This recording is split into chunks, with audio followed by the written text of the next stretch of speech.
আজকে হচ্ছে ভাইফোঁটা। ঘুমের থেকে উঠে দেখি মা সমস্ত কাজকর্ম করে ফেলেছে। সত্যি কথা বলতে কি, বাবার বাড়িতে আসলে না কিছুই করতে মন চায় না, দেখো।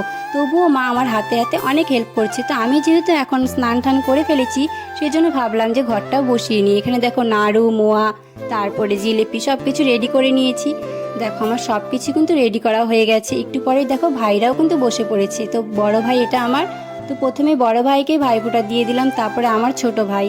আর এখানে তারপর হচ্ছে আমার বড় মানে ছোট পিসির ছেলে, বড় আর কি ও। তারপর এখানে ছোট, সবাইকে কিন্তু আমি আস্তে আস্তে ফোঁটা দিয়ে দিলাম। তো আমার ফোঁটা দেওয়া কিন্তু কমপ্লিট হয়ে গেছে। তারপরে এই দেখো আমি প্রদীপ দেখিয়ে নিচ্ছি ওদেরকে, মানে আশীর্বাদ দিব, যেহেতু বড় দিদি আমি, তাই না। তারপরে কিন্তু আমার সবাইকে আশীর্বাদ দেওয়া কমপ্লিট হয়ে গেছে। তো ওরা দেখো আমাকে প্রণাম করে নিচ্ছে। তো আমি কিন্তু আমাদের বংশের সব থেকে বড়, তো আমিও ওদের একটু ভালো করে আশীর্বাদ করে দিলাম। তারপর দেখো ছোট ভাই আমাকে কিন্তু গিফট দিল, এটা দেখেছো। আর বড় ভাই দিয়েছে আমাকে পয়সা। তো আমার কিন্তু ভাইফোঁটা দেওয়া কমপ্লিট হয়ে গেলে তো আমি কিন্তু ভীষণ খুশি।